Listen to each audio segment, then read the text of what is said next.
দেখুন, আমি চাই, আমাদের দলও চায়, আমি এখন যে চেয়ারে আছি, দলের চেয়ারেও আছি। নিউজকাউন্টার.এ আপনাদের আরও একবার স্বাগত। আজ পশ্চিমবঙ্গের দ্বিতীয় তথা শেষ দফার ভোট সমাপ্ত হতে চলেছে এবং নির্ধারিত সময়সীমার পরও যারা লাইনে দাঁড়াবেন তারা বহু জায়গায় আরও বেশ কিছুক্ষণ ভোট দেবেন, এটা প্রত্যাশিত। আর আপনারা ইতিমধ্যে জেনে গেছেন যে 90% ভোটের হার ছাড়িয়ে যাচ্ছে এই দ্বিতীয় দফাতেও। আজকে একটা জিনিস আমার কাছে একটু অন্যরকম লাগলো, সেটা হচ্ছে মমতা বন্দ্যোপাধ্যায়ের বডি ল্যাঙ্গুয়েজ।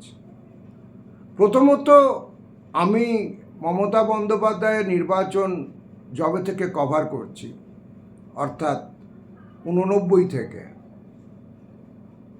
আমার এটা মনে পড়ছে না যে বিধানসভা কেন্দ্রে দাঁড়ানোকালীন মমতা বন্দ্যোপাধ্যায় কোনোবারই, এমনকি যখন তিনি বিরোধী পক্ষেও ছিলেন, সারা দিন ধরে কেন্দ্রে এতটা সময় দিয়েছেন বা ছুটোছুটি করেছেন। দ্বিতীয়ত আর একটা বিষয়, আমার মমতা বন্দ্যোপাধ্যায়কে দেখে আজকে তার বডি ল্যাঙ্গুয়েজটা মনে হচ্ছিল অনেকটা বিধ্বস্ত। কেউ কেউ এটা বলেছেন যে আসলে ভবানীপুরে শুভেন্দু অধিকারী যতটা চ্যালেঞ্জ ছুড়ে দিয়েছেন তার জন্যই মমতা বন্দ্যোপাধ্যায়কে টেন্সড লাগছিল। সেটা মমতা বন্দ্যোপাধ্যায়ের ভবানীপুর বিধানসভা কেন্দ্র জুড়ে এদিক ওদিক করার একটা কারণ হতে পারে, কিন্তু আমার যেটা মনে হচ্ছে যে সার্বিক ফলাফলের যে চাপ, সেটা আমাদের মাননীয় মুখ্যমন্ত্রী তার উপর ফেলেছে। একটা বাইট আপনারা ইতিমধ্যে অনেকে শুনেছেন।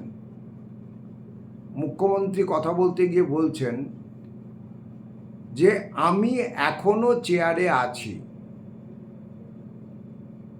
যে কোনো বুদ্ধিমান মানুষ এটা যদি ডিকোড করেন তাহলে এটার সঙ্গে আগামীর যে অনিশ্চয়তা সেটা বুঝতে পারবেন।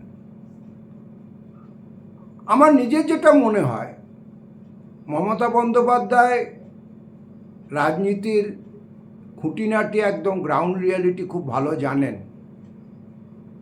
এবং তিনি এটা ইতিমধ্যে বুঝে গেছেন যে এই নির্বাচনের সংখ্যাগরিষ্ঠতা যদিও বা করায়ত্ত হয়, সেই সংখ্যাগরিষ্ঠতা কমফোর্টেবল মেজরিটি, বিশেষ করে যখন রাজ্যে রাজ্যে বিজেপির বিধায়ক ভাঙিয়ে অপারেশন লোটাসের মধ্যে দিয়ে সরকার গড়বার প্রেসিডেন্স রয়েছে, বিরোধী দলের সরকার ফেলে দেওয়ার প্রেসিডেন্স রয়েছে, সেখানে কমফোর্টেবল মেজরিটি আসছে না। আমার নিজের ধারণা, মমতা বন্দ্যোপাধ্যায় তার নিজস্ব যে অঙ্ক, যেটা তিনি একদম নিজের মতো করে করেন, তার জন্য কোনো আইপ্যাক বা ইত্যাদি লাগে না, সেখান থেকে মমতা বন্দ্যোপাধ্যায়ের চোখে মুখে যে চিন্তার এবং স্ট্রেসের ছাপ, এটা পরিস্ফুট হয়েছে।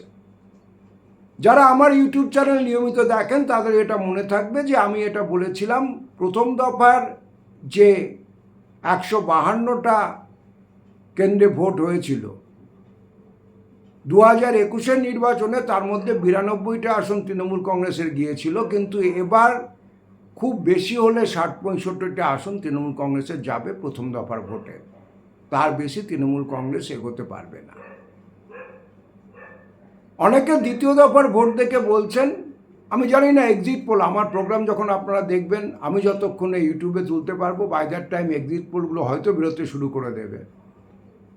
অনেকে এটা বলছেন যে বিজেপি ক্ষমতায় চলে আসছে, কিন্তু আমার নিজের ধারণা, আজকে যে ভোট হয়েছে, আপনাদের আমি এর আগে অন্য একটি প্রতিবেদনে বলেছিলাম, দ্বিতীয় দফায় যে 142টা কেন্দ্রে ভোট হচ্ছে, তার মধ্যে 5টা জেলা তৃণমূল কংগ্রেসের শক্ত জায়গা।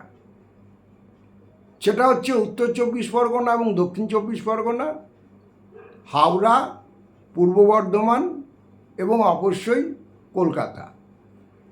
এই 142টার মধ্যে 106টা আসন এই জেলাগুলো থেকে আসে, এবং গতবারের যে ফলাফল ছিল 106টা আসনের মধ্যে 100টা ছিল তৃণমূল কংগ্রেসের। উত্তর 24 পরগনাতে 5টা আসন পেয়েছিল আউট অফ 33 বিরোধীরা, বাকি 29টা আসন, মাফ করবেন, বাকি 28টা আসন গিয়েছিল তৃণমূল কংগ্রেসের কাছে। 31টা আসনের মধ্যে সাউথ 24 পরগনায় একটি মাত্র বিরোধী পেয়েছিল ভাঙড়ে নওশাদ, বাকি 30টা আসন চলে গেছিল মমতা বন্দ্যোপাধ্যায়ের কাছে।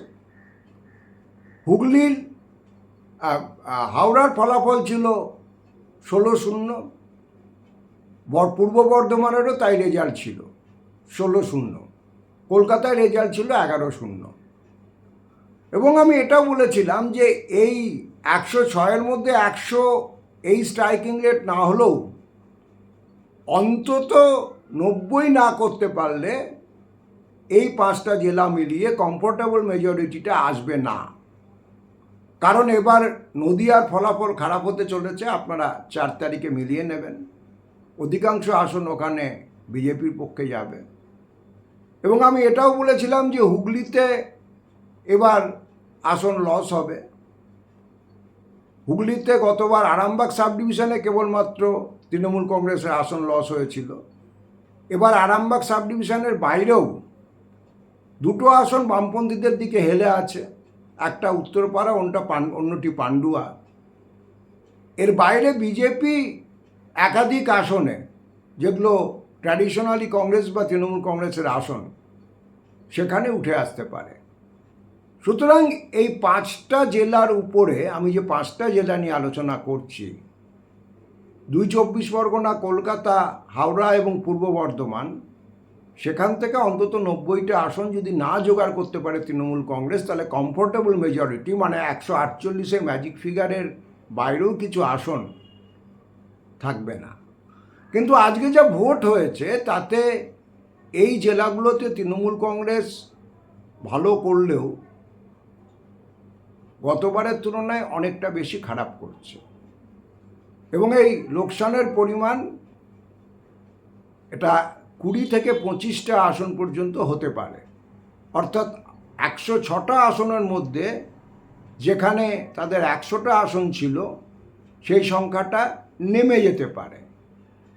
সুতরাং তা যদি হয়, এর বাইরে পড়ে থাকা হুগলি এবং নদিয়ার পক্ষে সম্ভব না এমন আসন নিয়ে আসা যে সেটা তাদের একটা কমফোর্টেবল মেজরিটি, মানে 170 বা 180 জায়গায় পৌঁছে দিতে পারে।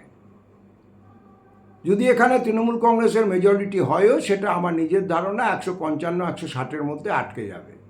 আমি আবারও বলছি, এটা কোনো এক্সিট পোল না, এটা গ্রাউন্ড রিয়েলিটি থেকে আমার যেটা মনে হয়েছে যে কেন মমতা বন্দ্যোপাধ্যায়কে এত আপসেট দেখাচ্ছে, কেন তিনি এই কথাটা বলছেন যে আমি এখনও চেয়ারে আছি।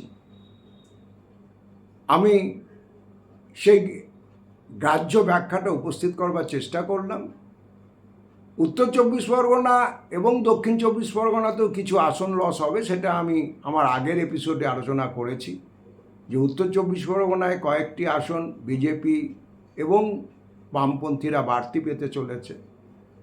দক্ষিণ 24 পরগনায় আইএসএফ অনেক বেশি ড্যামেজ করেছে, কিন্তু ওভারঅল বামপন্থীরা যেহেতু তাদের আগের থেকে ভোট বেশি রিটেন করেছে, যে ভোট তাদের থেকে রামে চলে গেছিল, বিজেপিতে চলে গেছিল, তার পুরোটা না হলেও কিছুটা যেহেতু বামপন্থীরা টেনে নিতে পেরেছেন, ফলে সেক্ষেত্রে তৃণমূল একটা রিলিফ পেয়েছে।